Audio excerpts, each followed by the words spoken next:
Hello and welcome to my channel. I hope you enjoy this story. I'm going to try and upload a new story each day.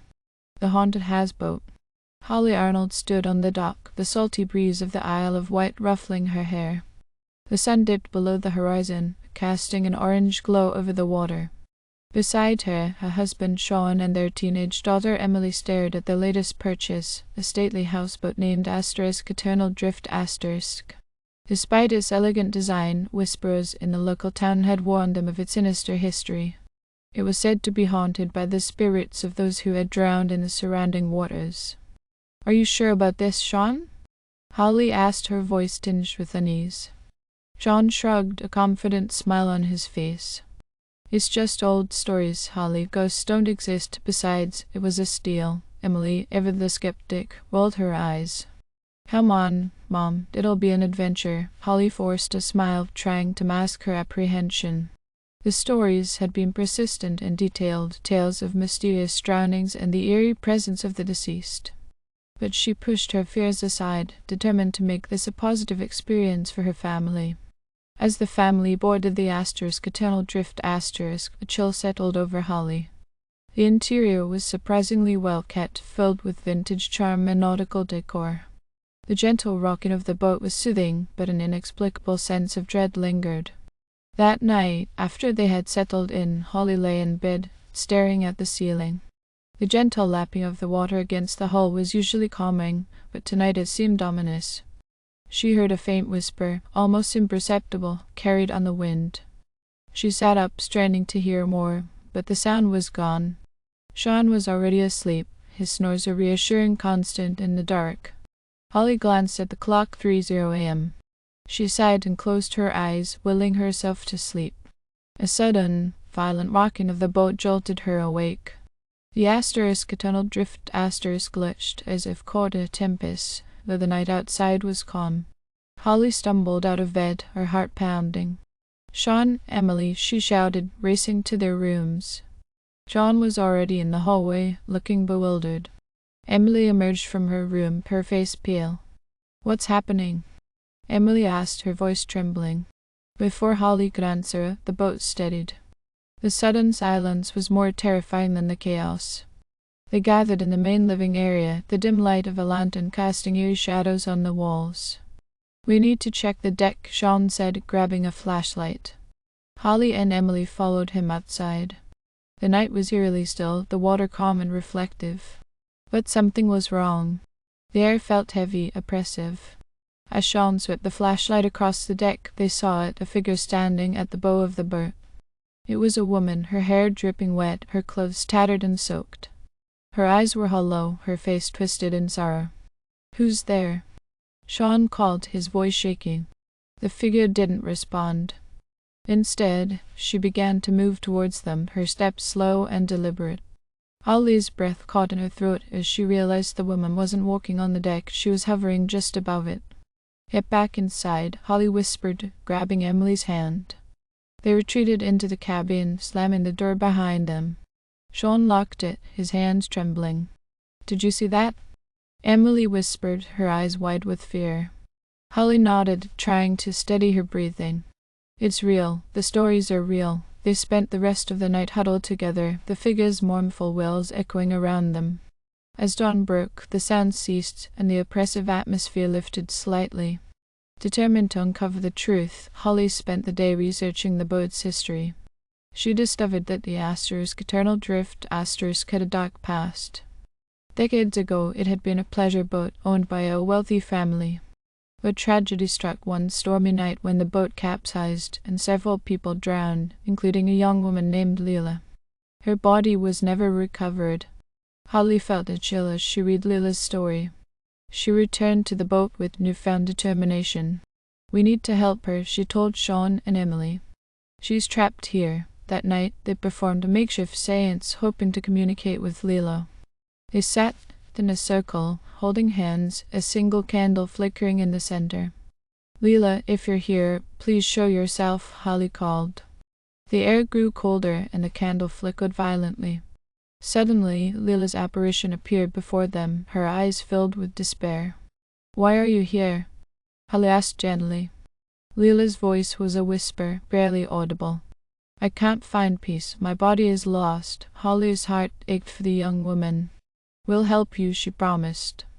The next morning, they set out to find Leela's remains. Guided by a sense of urgency, they searched the waters around the area where the boat had capsized. After hours of diving, they found her bones tangled in the wreckage of the old boat. They brought Leela's remains ashore and gave her a proper burial. As they stood by her grave, Holly felt a sense of closure. The air was lighter, the oppressive feeling gone. That night, aboard the Eternal Drift the atmosphere was calm and peaceful.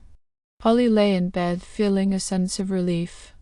Just as she drifted off to sleep, she heard a soft whisper. "Thank you," Holly smiled, knowing Leela was finally at peace. The haunted houseboat was no longer haunted, but it had given them an experience they would never forget. The Eternal Drift became a cherished part of their family, a reminder of the importance of compassion and understanding. As the years passed, they often spoke of their adventure on the Isle of Wight, remembering the ghost who had found her way home. And every now and then, when the wind was just right, they could still hear Leela's whisper of gratitude, a gentle reminder of the spirits that lingered in the world, seeking solace and closure. Despite the peaceful resolution, Holly couldn't shake the feeling that the Eternal Drift held more secrets. Over time, the family settled into their new life on the houseboat, but Holly remained vigilant. The strange occurrences had ceased, and Leela's tragic tale had come to an end, but Holly sensed there was more to the boat's haunted past. One stormy evening, as the family gathered for dinner, Emily brought up an old journal she had found hidden in a drawer. The leather-bound book was worn and weathered, its pages filled with elegant, cursive handwriting. "Look at this," Emily said, placing the journal on the table. "I found it behind a false panel in one of the cabinets. It looks like it belonged to someone who lived on this boat a long time ago." Holly and Sean exchanged glances, intrigued. Holly opened the journal, carefully flipping through the fragile pages. The entries dated back to the early 1900s and chronicled the life of a man named Captain Elias Thorne. "Listen to this," Holly said, reading aloud. "June 3rd, 1908, today, another crew member claimed to have seen a ghostly figure on the deck. The men are growing restless, but I cannot afford to lose more hands. I must get to the bottom of this." The entries continued, detailing a series of mysterious deaths and sightings that plagued Captain Thorne's crew. The captain had become obsessed with uncovering the truth, documenting every strange occurrence in his futile attempts to rid the boat of its spectral visitors. As Holly read, a cold realization settled over her. This isn't just about Leela. There were others, many others. Sean frowned, leaning over to examine the journal. "It sounds like the boat has been haunted for a long time. Maybe Leela was just one of many spirits trapped here." Holly nodded, her mind racing. "We need to investigate further. There must be a way to help them all find peace." Over the following weeks, Holly, Sean, and Emily delved deeper into the boat's history. They scoured old records, spoke with local historians, and pieced together a chilling narrative. The Eternal Drift had been the site of numerous tragedies over the decades: accidents, mysterious disappearances, and unexplained deaths. Each incident added to the growing number of restless spirits trapped on the boat. One particularly disturbing story stood out. In the late 1920s, a group of passengers had vanished during a foggy night, their bodies never recovered. It was said that their cries for help could still be heard echoing across the water on misty evenings. Armed with this knowledge, Holly devised a plan. They would hold a séance to communicate with all the spirits, hoping to help them move on. They gathered the necessary items: candles, a spirit board, and tokens from each year represented by the spirits they had discovered. On the appointed night, the family sat in a circle in the main living area, the flickering candlelight casting eerie shadows on the walls. Holly placed her hands on the spirit board, her heart pounding with anticipation. "Spirits of the Eternal Drift we are here to help you find peace," she called, her voice steady. "If you can hear us, please come forward and tell us your story." The air grew cold, and the candles flickered violently. The planchette on the spirit board began to move, spelling out a single word: help. Holly took a deep breath. We need to know what happened to you. Why are you still here? The planchette moved again, spelling out a series of names and dates. Each name corresponded to one of the tragic stories they had uncovered. The spirits were all here, desperate for release. One spirit in particular seemed to take control, guiding the planchette with purpose. It spelled out trap, find anchor. Sean asked, puzzled. What could that mean? Holly's eyes widened as realization dawned. The boat's anchor. It must be connected to the spirits somehow. Maybe it's binding them here. Determined to test their theory, they retrieved the anchor from the storage compartment.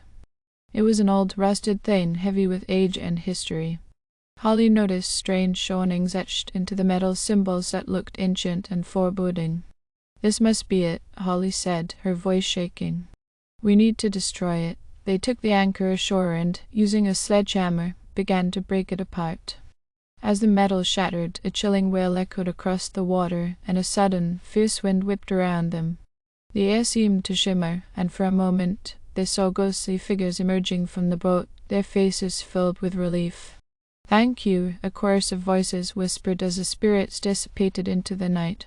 The family returned to the boat, the oppressive atmosphere finally lifted.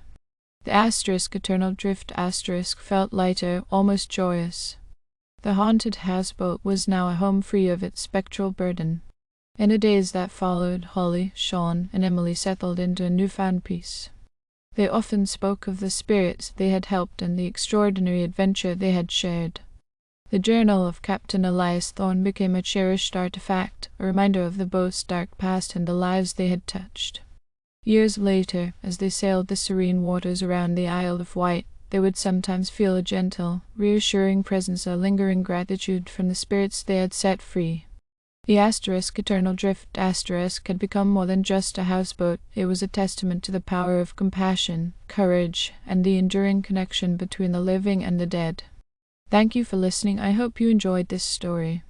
Please don't forget to like, and even better, like and subscribe. Thank you very much, and I hope you have a great day.